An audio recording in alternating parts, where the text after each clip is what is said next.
What if the weight you have been feeling lately is not really about having too much around you, but about holding onto a version of yourself that no longer needs that space? And what if the sense of relief you have been quietly searching for is not found in doing more, but in gently allowing certain things to fall away in their own time? Because after 60, decluttering is not about throwing things away or forcing your home into some perfect shape, but about right-sizing your life for peace in a way that feels natural, respectful, and true to who you are now. And today, I want to walk with you through a few quiet things, the kind most people do not even realize they are carrying, until one day they set them down and feel lighter in a way they did not expect. And once you begin to notice them, you start to see that it was never really about the objects themselves, but about what they represent and how long they have quietly stayed with you. Let us begin with the one that surprises people most, because it is usually right there in front of you, familiar enough that you stop seeing it clearly.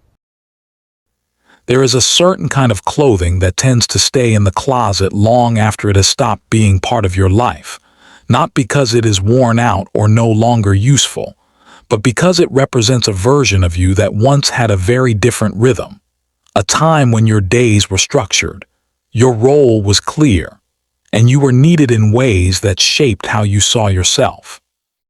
And if you think about it for a moment, you probably already know exactly which pieces those are. It might be that dress you once told yourself you would wear again someday, still hanging there untouched year after year, or the jacket you wore when your mornings had purpose and direction, or even those shoes that felt completely normal back then, but now make you wonder, quite honestly, how you ever managed a full day in them without sitting down every 10 minutes. Which, if we are being real, is a quiet kind of humor life gives you when you look back. And even though these pieces are no longer part of your daily life, they remain because they hold a story, and letting them go can feel heavier than it should, because it can feel like letting go of that version of yourself. But when you sit with that feeling without rushing it, something becomes clear. You are not losing her. Because you already lived that life fully, you carried what needed to be carried, and everything that mattered from that time already lives in you, not in the clothes, and certainly not on a hanger. There is something deeply peaceful about choosing one piece, just one, that still makes you smile when you see it, something that holds the memory without holding the weight, and allowing the rest to move forward into someone else's life, someone who needs them now in a way you no longer do. It is okay to keep that one meaningful piece, and it is also okay to release the rest. And as you begin to notice this shift, there is another kind of weight that often reveals itself quietly, something smaller, easier to overlook, but present in your daily life in ways that slowly add up over time.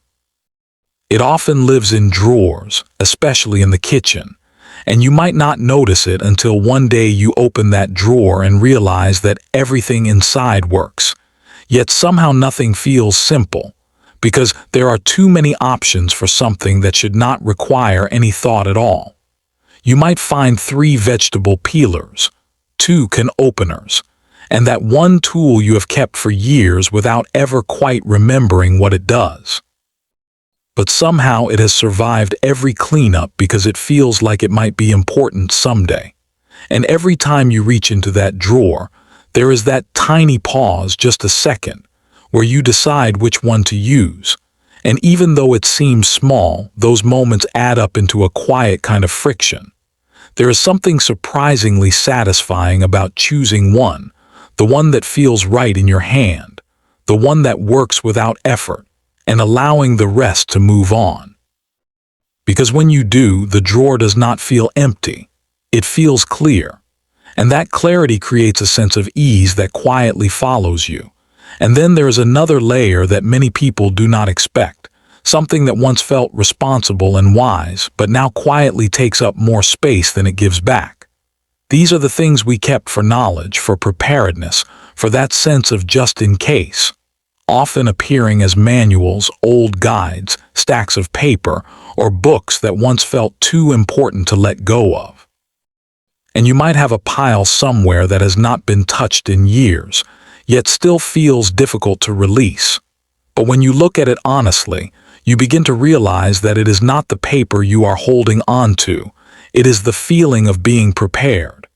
And once you recognize that, something softens, because you begin to trust that you can still find what you need when you need it, without carrying all of it with you at once. At this point, it may help to pause and simply look around you.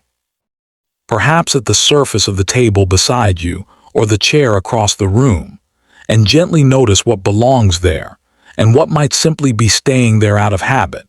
Because sometimes, awareness is where everything begins. And if you find that this kind of quiet reflection helps you slow down and see things more clearly, you can stay connected to this space in a simple way, by liking this video, sharing it with someone who might need it, or subscribing so you can return whenever you feel ready. And as this awareness deepens, there is another kind of weight that begins to surface, one that feels more emotional than physical because it is tied to people. These are the things we keep because they were given to us, objects that carry memory, connection, and sometimes a quiet sense of responsibility. And you may have something like this in your home right now, something you do not use but feel you should keep. But when you sit with it gently, something becomes clear. The gift was the moment it was given, not the object that stayed behind. That moment has already been lived. That connection already exists within you. And what you are holding now is not the love, but the obligation. And from there, something shifts, because you realize you can keep the meaning, perhaps in a simple photo or note, and allow the object itself to move on. And once that emotional weight begins to lift, something else becomes visible, something more physical.